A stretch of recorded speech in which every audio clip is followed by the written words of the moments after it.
the Nashville 2 podcast with your host, Edward Fox.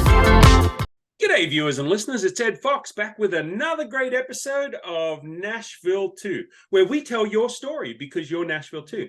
So, hey, if you know anybody that should be featured on our show, have them reach out to me. My contact details will be in the show notes. Today's special guest, Takisha Bromell with GirlFriday Business Solutions. When I met Takisha at a networking event last week, I'm like, Takisha, you need to come on my show. You need to tell people what you do because everybody needs a Girl Friday. Yes, they do. I need a Girl Monday, a Girl Tuesday, a Girl Wednesday, a Girl Friday. Yes. And I don't care whether they're a guy, a girl, whatever. If they're helping me do all the business tasks that I can't get done, that would be great because, I've got a lot of plates in the air. Hey, Takisha, welcome to the show. Thank you. I'm super excited about being here. Yeah. Thank you. Well, we put Takisha at the spot. She thought we were just going to do like an introductory session. And then I'm like, Takisha, let's just record this. This ball is keeps hitting me in the head. For those of you listening to the podcast, I've got a Santa hat on top of my Aussie hat, and Tom keeps smacking me in the face when I move around. So if you want to watch that, you want to watch me getting beat up by my Santa hat, you can watch it on YouTube, LinkedIn, and Facebook probably. Anyway, Takisha, how are you from the Nashville area originally?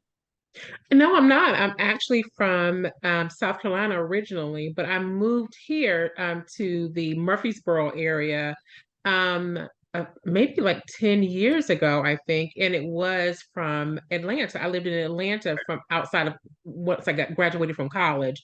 I moved to Atlanta and I stayed there for a number of years. Yeah.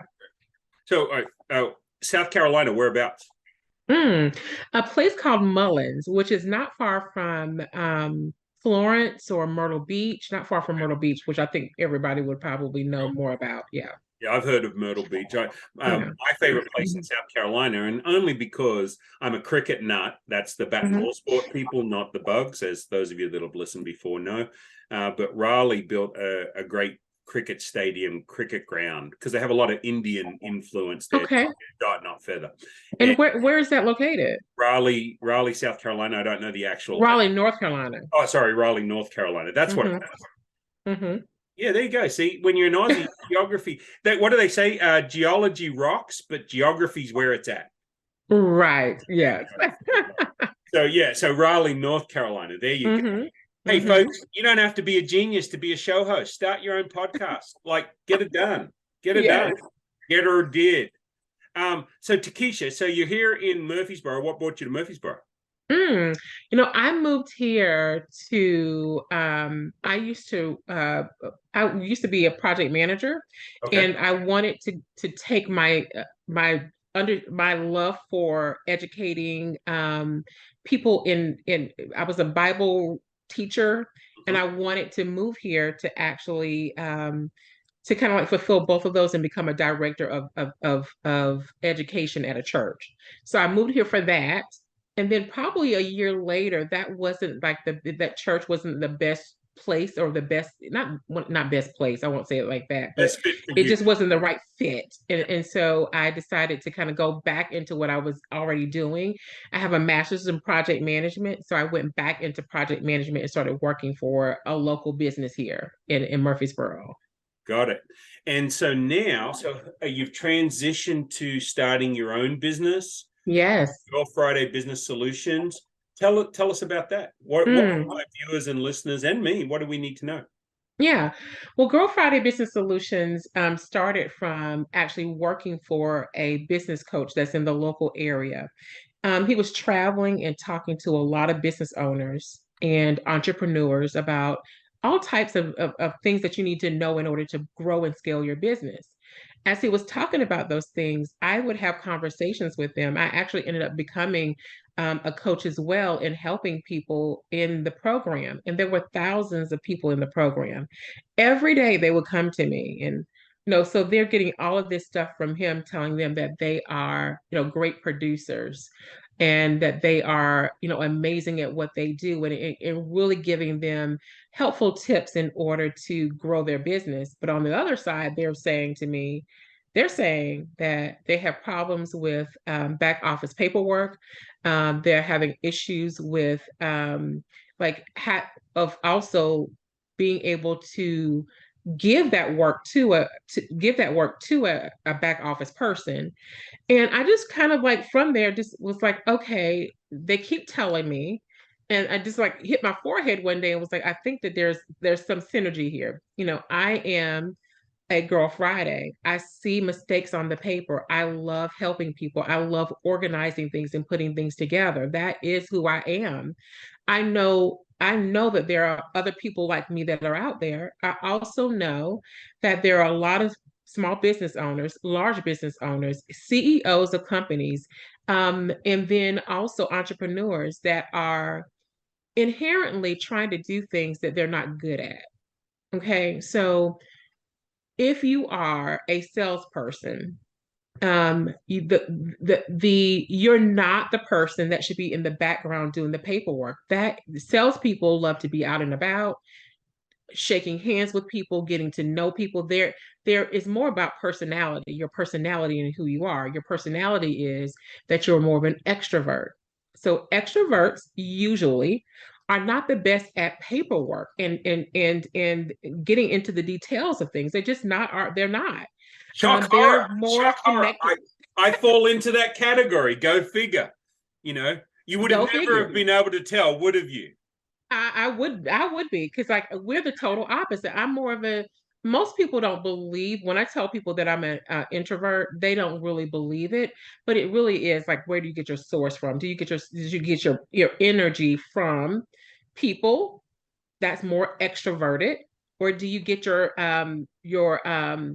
energy from being at home and relaxing and all those kind of things? That's Right. on the basis of that is kind of like what the difference is. But if you are more of a person people, it doesn't mean that you can't be in the details. It's just harder for you to be in the details. You are wiped out by the end of the day. Where if you were out and about shaking hands with people and getting to know people, you would have that energy, and you would have that energy. Well, the same thing goes. I love looking at paperwork. I love looking at things. I love organizing things. That is where I get my energy from. When I go out and about, yes, I can get to know you. I can shake hands with you. But by the time I've been out in the world, when I get back home, I'm ready to go and sit down somewhere and like just relax myself. So it's just a little bit different, but I find that that's what happens in business. And, so there's two things here. There is the idea that if you are more of an extroverted person, you should be really, and you're owning a business, you should really be out there. If you are an introverted person and you own a business, you still shouldn't be in here. You have to find and develop a way to get out there. That's where your clients are, is out in the world. Right. So that's like number one part of like the ideology, my ideology of what should happen. The other thing is like I don't think that business owners really like they won't really think about it. Let's say you are a business owner and you're making $300 an hour. Should you be typing up a letter or calling UPS or to find out where your package is or whatever? Like that is absolutely crazy. You're making $300 an hour. You could absolutely go and find someone that can do that for $15, $30 an hour. Like you need to kind of like start thinking about those things, right? So Okay. that like Right. so that's number two. Yeah. Okay. Well, you got so much. We could just do 4 episodes just unpacking We what should. about, right? Yes. I want to unpack a couple of those things Yes. because from my background, I've kind of developed into this hybrid, right? Because I am an introvert, although you can't tell it now, but I was introverted. I was the kid in 8th grade that hid in the library. And one of the things I enjoy the most is being on Publisher and making forms. Right? Making forms. I love making forms and making them work and putting the boxes in the right spots so that it makes sense. So that's the introverted side of me. And I would rather sit in my chair and read a book sometimes than being out in front of people, right? And then the other side of me that puts on the hat, puts on the Santa hat, wears my video name badge, puts on the American flag shirt, and it's the Edward Show. I can be on and, and so I'm writing a book called Be Authentic. Unless you're a serial killer, then don't be that. Right. Exactly. Right? Yes. So we can all be jerks. We can all be hard to get along with, but if we want to relate to customers and to be able to do business, then we need to be able to understand that, hey, maybe we've got to tweak some of our attitudes. We've got to tweak some of our habits. Or we can just say, screw it, I am who I am. And if you don't like it, fair enough. Well, then don't complain if things don't work out to your benefit, right? But what you've got here is you've got a tool that allows people to be more efficient with their time. It's like you said, why would a $300 an hour person do an oil change? Exactly right. Unless they're doing it just for the fun of it. You know, my dad was a carpenter. He said, the last thing I want to do is work with wood all day. So I like doing an oil change on my car because it's not my business. It's not my job. So he likes doing his own oil change as a therapeutic thing, not because he needs to. Right? Does that make sense? Yeah, that makes all the sense in the world. And it does. Like, I read this book called The E-Myth. And if anybody's ever read it before, like, there's this pie owner. I'm not going to give the whole book away, but there's this pie owner. And I mean, she started a business. And the overall thing is you start things that you love. Folks, she doesn't just own one pie, she owns a whole pie shop. So she's That's right. a pie shop. So she's a technician that makes the best pies, but makes the best pies. Business person. And that's exactly where you right. can help out. So you can help out somebody that loves to do what they do, whether it be the cookie maker or the cake decorator or the lawnmower or the dentist.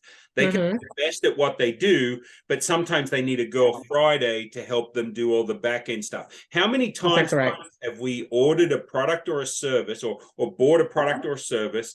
Maybe it's window enclosures, or maybe it's pool service, or maybe it's lawn care, and we didn't get an invoice for 6 months. That's where somebody like your company, Takisha, exactly right. Yeah, and to kind of differentiate that a little bit more, like the third part of what I was going to talk about was like what we do, what makes us a little bit different than everyone else. You know, everywhere you go right now, there's virtual this and virtual that and virtual assistant and PA work for, you know, for personal assistant and all that kind of stuff. And I always kind of like liken what we do, which is a little bit different. We are primarily executive assistants that are now starting to do more fractional work for businesses that we work with. So it's a little bit different from a PA to a VA to a virtual EA. And I'm going to kind of like share what the difference is. Well, PA is someone who they're probably at your hip and they're doing all the things that you need to get done in a day. They may be also facilitating the work that has to happen with the executive assistant or the VA, but they're doing like small, minute tasks for you in order to make your day easier. Get you some coffee, go and take your laundry, do whatever, like all the different things that are needed. Okay, so that really doesn't take a lot of skill to do that. Just organization, right? And then you have a VA. To me, a VA is a person who is a virtual assistant. They're able to do more skilled things. You give them a task, they complete the task, and they do a great job at doing that. So, I mean, cheers to all of the VAs that are out there. For us, we kind of like liken ourselves to more of an executive assistant and a more fractional level of work. So we have more skill behind us. And the only difference to me that I always communicate is a VA, you give them a task, they take the task, they complete it. Okay, then you're on to the next task. We are a little bit different, and you give us a task, and we're looking at how to automate this, how to make it so that it becomes a part of a system in your business. So we're looking at ways to systematize your business and to create standing operating procedures and things like that, so that you can not only do a task and complete it, but you're being thoughtful about the things that you do over and over again that need some level of organization around it, so that you can do the same thing over and over again.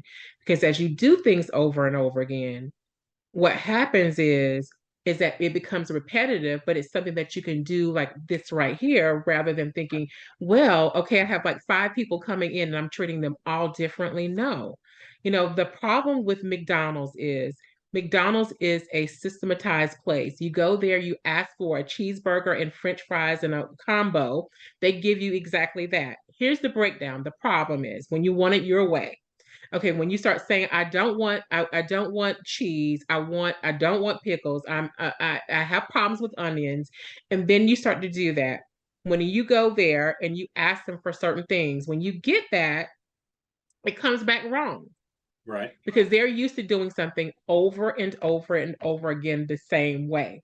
So, but that works for them. They're able to get you in and out usually fairly quickly. I'm more of a I don't really go to McDonald's anymore. I'm more of a Chick-fil-A person now. I'll sit in the line because I want customer service. I want to be treated a certain way.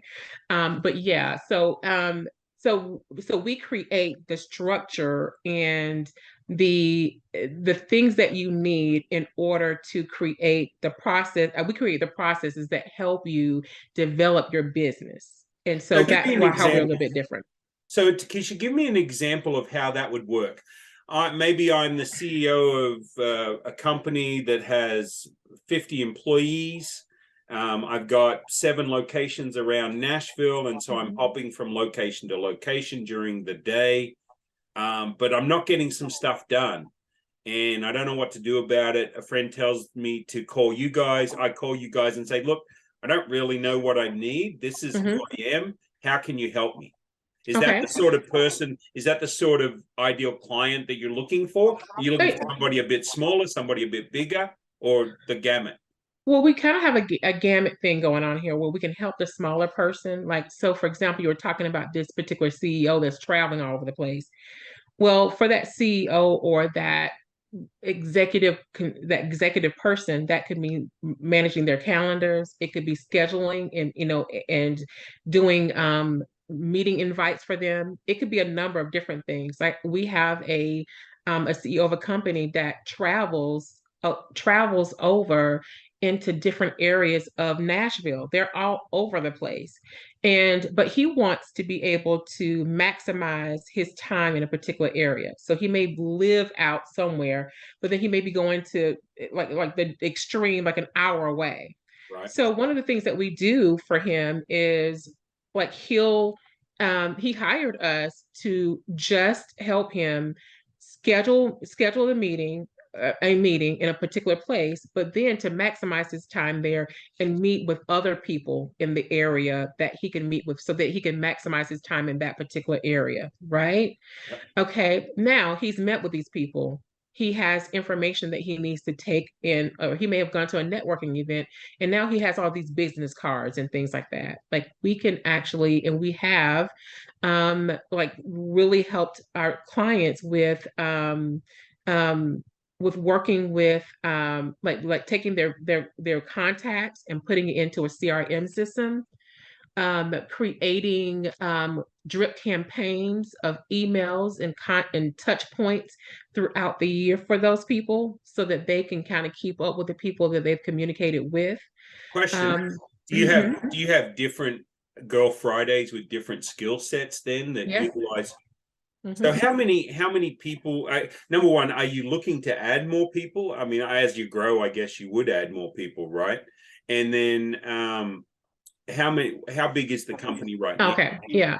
So we have around 30 Girl Fridays that are across the country. We also have a couple of them. We have 4 of them that are in Canada. So we are growing. They're across the country. And they have experience in a lot of things. Recently we started to we only, for the most part, we do executive assistant work. Now we also have a part of our business that's real estate, where we help real estate agents with their back office work as well. And then we also do some social media. So, but all those 3 things, the biggest part of our business is either real estate or the executive assistant side. And what we did recently is we started to kind of like look at our team members and see like the experience that they have, like, how great they are at different things. So we don't act, so if you were to come and be you were a client of Girl Friday, you get a dedicated person, one person that is your person that you connect with. You can have meetings with them on a weekly, bi-weekly, monthly meeting with them to kind of share with them the things that you need them to do. They do that work for you. And then what we normally do is how we create the SOPs for you is by creating them for ourselves, because we know that sometimes our team members get sick. So we then create an SOP and we train another person that can be a backup for that person. And for those Okay. people that aren't familiar with SOP, are you talking standard operating procedure? Standing operating, yes, thank you. Standing operating procedures. So we create that for ourselves so that we can, at any moment, another person can jump in at any moment to help that team member if they're sick or something, right? Yep. And so we create these procedures, and then we're able to give them back to you once we either our project ends and or we're no longer your assistants anymore. If you decide to hire a full-time person, now they have all of the SOPs that we created for ourselves for you. So that is like our handoff to you. So if somebody's listening to this or watching us and they want to know more, where's the best place for them to go to find out more about what you do? Sure. So you can go to multiple different places, but our website, girlfridaybusinesssolutions.com, is the best place to go. It allows for you to put your information in and get some time with me. You get 30 minutes with me to kind of go over your business and see where you are and how we can assist. And the way that we assist, like I said, is in multiple ways. We can either be that executive assistant person for you.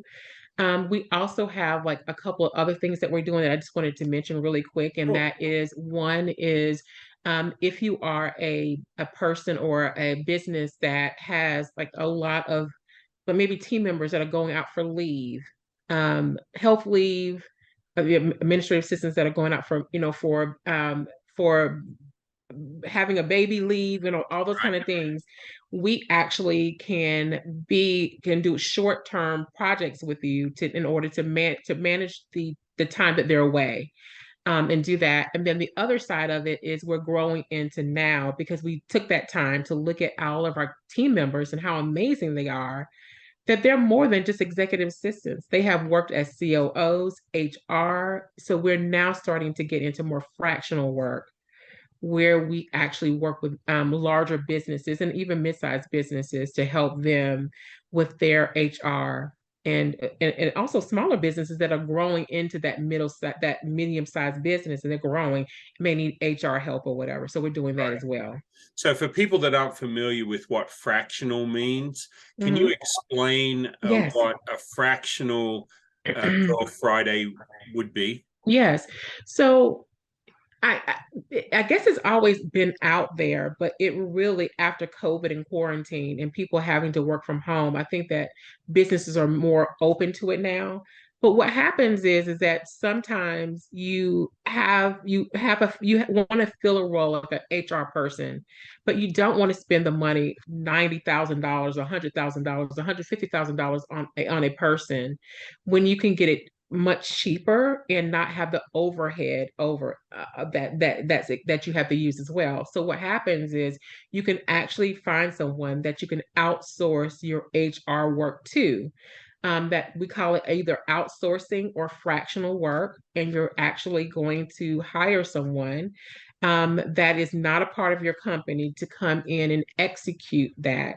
So now companies are a little bit more open to COO work, to having a COO that's not necessarily physically there 24/7, but are able to get the things done that a COO would do. You save a lot of money because you're like the hours that it would take for a COO to work, you get it done quicker and So faster. as a fractional CFO, COO, whatever, HR, HR, payroll, maybe whatever different fractional, not just Girl Friday, but whatever. So fractional allows you to hire a person for a set project or a set period of time at a fraction of the cost of hiring a full-time person. Exactly right. Yes. And so you're outsourcing that work to them.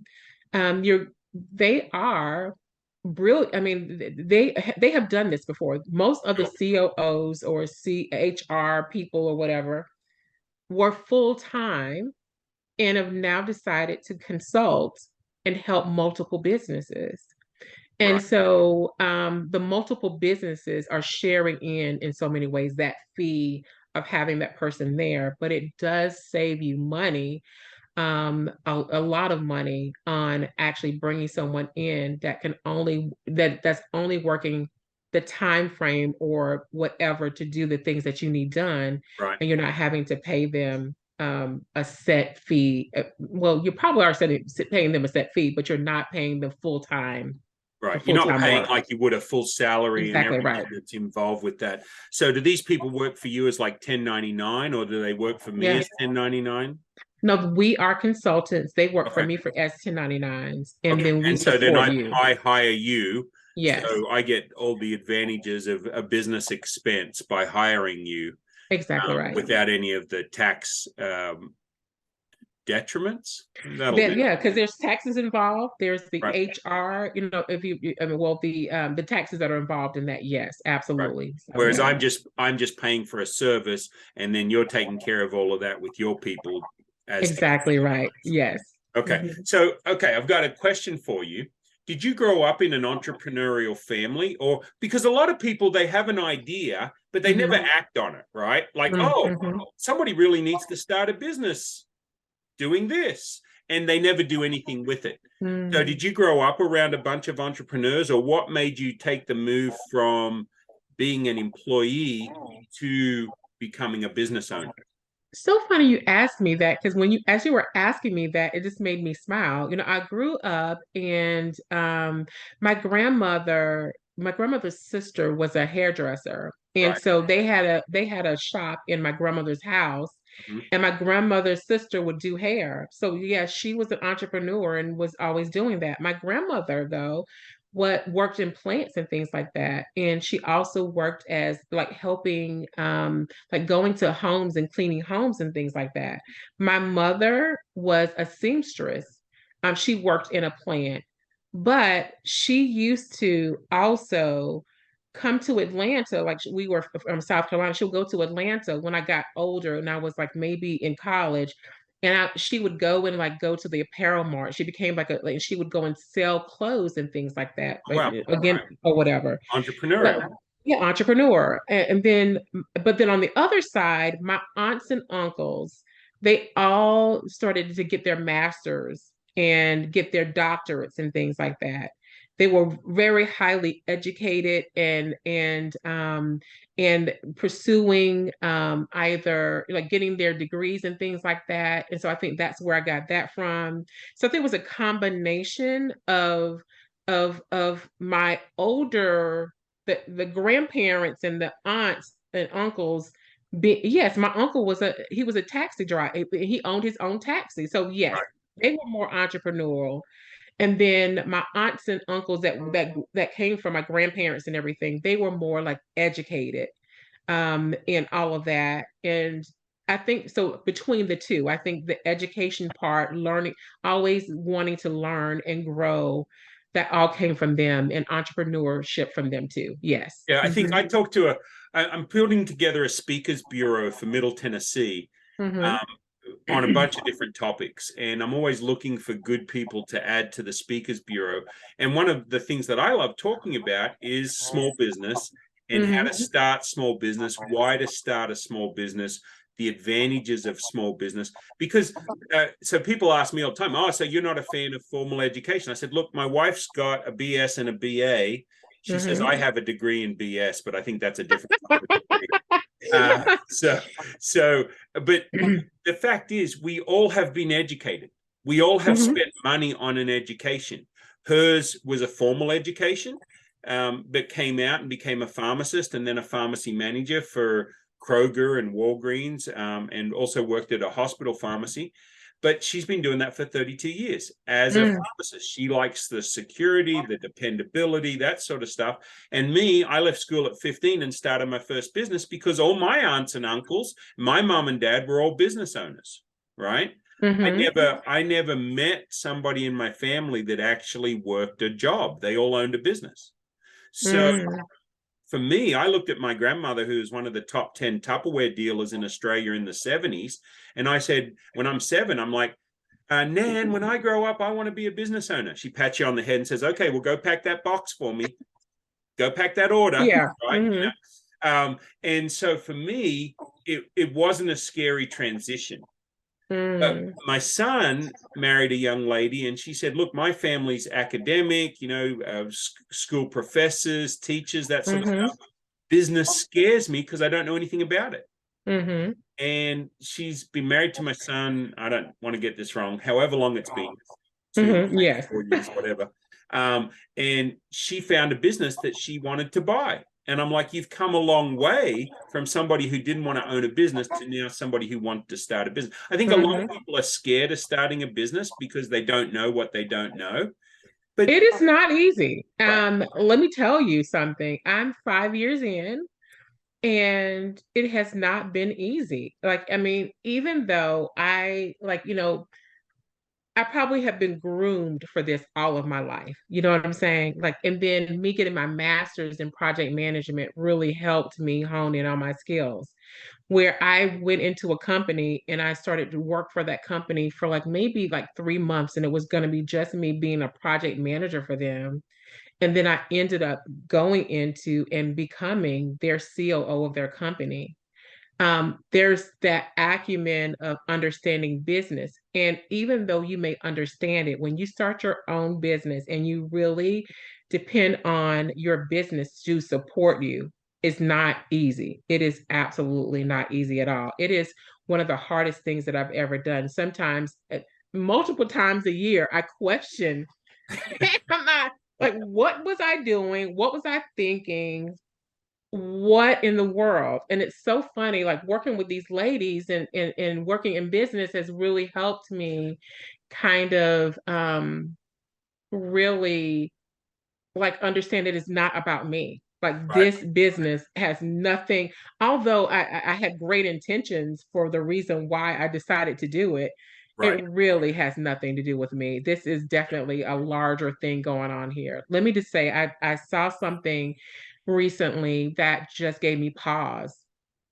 It was an email from a company that helps women entrepreneurs. It's a woman entrepreneur who's helping other women entrepreneurs in business and helping them kind of like grow their business past, like because they were looking at it from like how women businesses are and what they make, and then how men businesses, how what they make or whatever. And so she had some statistics there that I believe to be true, but it was that 700, like for men businesses, it's around 700 they make on average, or their revenue in their business is around $700,000 a year.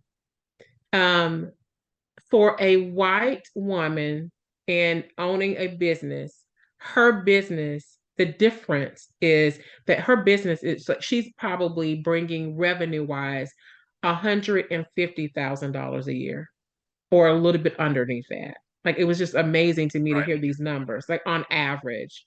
And then for African American women, it was $35,000 or something that a year. Like the difference in how much money we make in our businesses. That's just on average. Okay. And it just was like, wow, like Girl Friday, like we're not at $700,000, but we have kind of like leaped past those other barriers, those other things that are out there that I never would have anticipated or thought. Like I remember 2 years ago, like listening to this lady, I think she was a podcast or whatever. She was talking about the different things that really show you are a business. Like you should have these things in place. It was an African American woman. I was like, I'm going to take a picture with. Then I saw it online, and I took a picture of it and said, okay, I'm going to check myself off as I go through this thing, and just wondering when we would truly be a full-fledged on business or whatever. And it was amazing to me that when as I was reading this email that this lady sent, that I was like, we have defied the odds in so many different ways. Right. But Um, you also do different things than other people that have tried to start businesses do. This is yeah, this is one of my pet peeves that we let gender, we let race, we let age get in the way of running a successful business. absolutely. It just, Absolutely. oh man, it just, can I say pisses me off? It's my show. It I is, can say it whatever I want. is, but It but just, it is, but it is what you're just saying was which is good, you're right. We let a lot of things get in the way. And a lot of it is fear. A lot of it also comes from not just us, but whatever our family was doing. Like I told you earlier, that my family was entrepreneurial. They were, and that they were also becoming very educated, which then led me down the road that I'm at. If they had not been, maybe I wouldn't be here today. Like, I mean, I look at my family now and I'm so thankful that they were, because that really did help me start to kind of like look at mine and consider being a consultant, consider the different things and all of those things, even down to when I got married. I'm divorced now, but I remember my aunt, she hyphenated her name. Okay, so my aunt married an African and she wanted to still keep her name. So she was like, so her name is Gloria Bromell Tenabu. And so I remember when I got married, I hyphenated my name. Like everything that we do, a lot of things that we do comes from our family. Like Right. so It comes mine from was family yes. experience Mm-hmm. or our own Mm-hmm. experiences. My kids all the time, they go, Dad, do you ever wish it had been different? No, because if I changed things, then you kids wouldn't be who you are. And so Absolutely. I'm going to build on my experiences, both good and bad. Mm-hmm. When I first got to America and I would say things like I'm a ninth grade dropout, some people would just turn around and walk away, wouldn't even finish the conversation. You'd just be talking to them and they'd be flouting their degrees and everything. And I'm Mm-hmm. like, and so the class structure in America, if we ignore the race question, but if the class structure in America isn't like the British system with aristocracy, it's Mm-hmm. a education system. Oh, Yeah. I have this degree and I have that degree and I have this and that and everything else.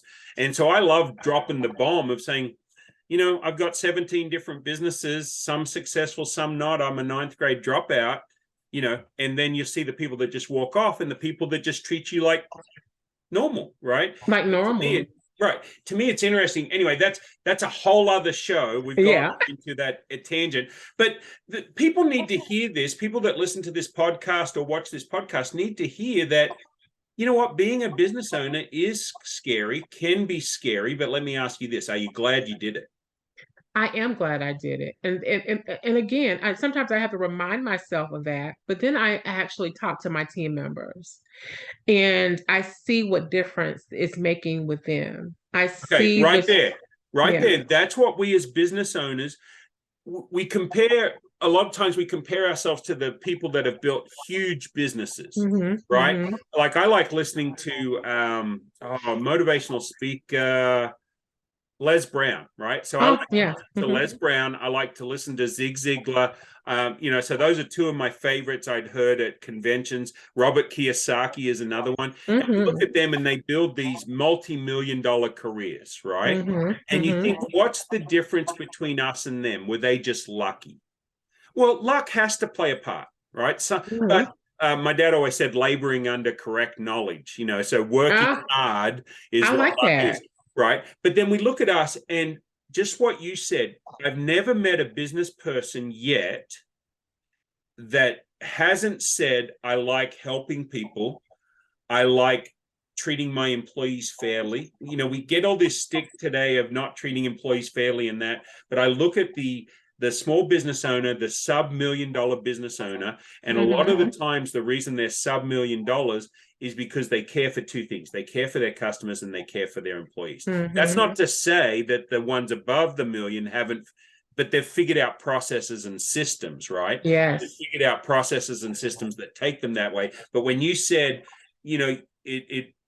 you're doing this not only for yourself, but for all the people you're helping on both sides, right? On The, both the sides. Yeah. 1099s that you have, the ladies that you Hmm. have, and also the customers that you serve. Business owners only get paid if they solve problems. Exactly right. The only time they get paid. And we Yeah. forget that. We forget it. Hmm. So that's Yeah. interesting. That's really good. I like that. I was just going to say, on both sides of it, you're right. Like for me, the purpose behind Girl Friday, and I told them I would break it down. I would tear this company down if we're not in doing what I feel like is purposeful. For us, it's purposeful to help people balance their lives and Right. help them get out of their own way. And business owners, we can get in our own way. We can get in our own way, think that we have to do it by ourselves, that there cannot be balance in lives, that they can't, like, they have to be busy bees, and we just don't have to be. So how can I help you understand that you're doing yourself a disservice by working in the business and not on the business? How can I help you understand that, right? Folks, yeah, exactly. So if you this has turned into be an education in business ownership, which is great. So if it's not for you, you've probably already moved on. For those of you still listening, great. I would highly recommend E-Myth or E-Myth Revisited. It's just an updated version of it. It's a great book. Do you have another favorite business book that you like to talk about? That one, it was probably the one someone gave me that. Okay. Right before I started Girl Friday. It was like right before I was about to start it. And I was looking at Girl Friday as being just a way to get out of the company that I was working for. Not like I was like against the company or whatever, but it was going to be primarily me doing the work. Right. Yeah. Okay. That was my mindset. Okay, I can do this work. I know that I can have like maybe 5 or 6 clients, and that would be it. I was not looking at it as what I consider to be going on. We're going to be global. Okay. I was not looking at it that way. And then I get this book and I start reading it, and it actually liberated me before I actually started the company.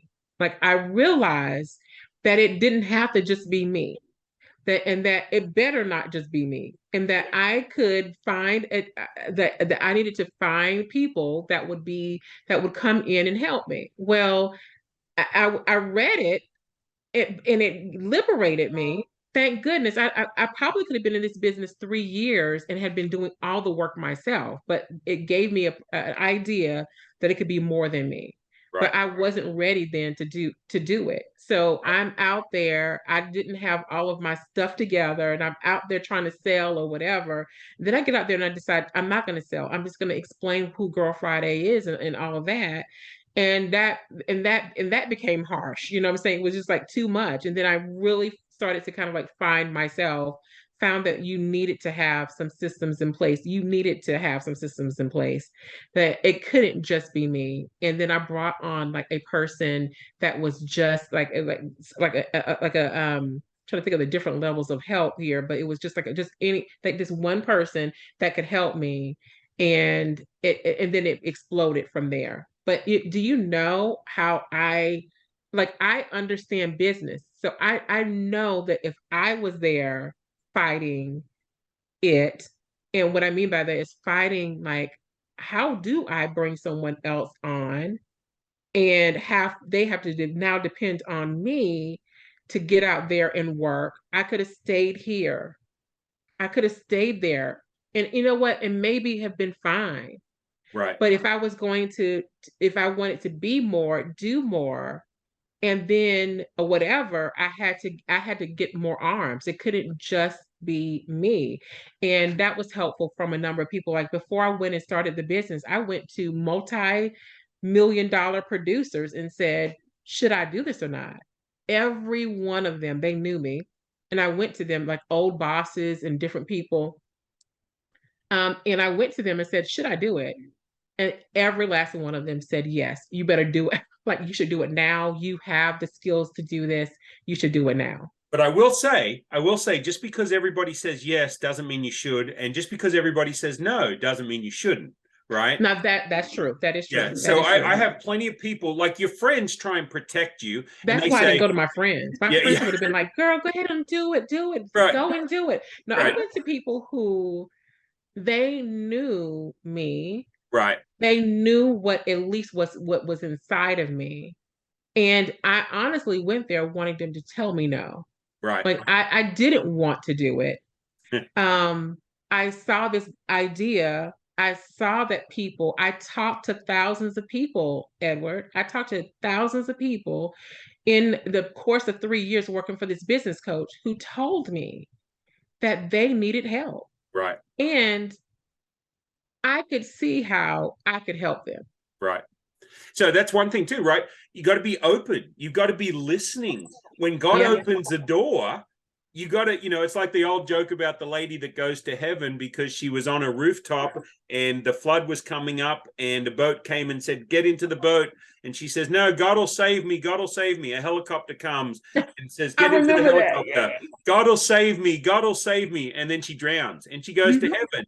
And she goes, God, why didn't you save me? He says, I sent a boat. I sent a helicopter. What else did you want? What else did you want? That's right. You got to be open. So we got to be open. Okay. So as we wrap this up, this has been a great conversation. We'll take it offline for a little bit. And so what do you do when you're not working? We like to do on this show 3 hidden gems. So we've taken all of our time to talk about business, but it's been great. So what do you do when you're not working? Give us some of your hidden gems around the Nashville, Middle Tennessee area. Well, for me, it's a little bit about relaxation. Right. And I relax the best near water. I love being near water. I love just sitting there and just seeing water and just kind of like rejuvenating. Right. So there are 2 things that I came up with. That one is here in Middle Tennessee, and one is a little bit further away, but it's still the same. One is there's this restaurant called the Rudders in Hendersonville. Okay. It's near the water, and it's just a place to go. And I go there. I'll have lunch, and I'll just sit there. Any kind of marina or something like that that's in Hendersonville near the water is just it's just amazing. They have places where you can rent boats if you want to or whatever, but it's just a great place to go. Okay. Right. And then number 2 is there are times when I go here more than I go to the Rudders. Like I go to Chattanooga. Right. There's something about driving down past the mountain area, like Mount Eagle, and kind of like going a little bit further down into there that I just think is gorgeous. And I usually will go there and sit there. I'll take a day trip, go there and sit out there for hours they have this thing called the River Walk. That's not far from their aquarium and everything. So I go down there, I'll sit there for hours, walk around and do different things and just relax, again, near water. And there's a restaurant down there. There's 2 restaurants that I go to. One is called Scotty's on the River. It's like right beside like a hotel or something. And I'll go there and I'll have food. Their food is delicious. And then walking distance from the River Walk where I'm at is this place called Hennen's. It's like a kind of a nicer restaurant, that I go to, and I'll put on a little jacket or something and go in there and I'll eat in there. So I'm more about you can do that in driving time and be back in the day, and back in the day, later on the day. So I go in the morning, sit there for a few hours, and then I'll have lunch or something, or a late or early dinner. Then I travel back, and it's like, an hour and a half. Now, the reason why I guess how I found it was a lot of my family is in Atlanta.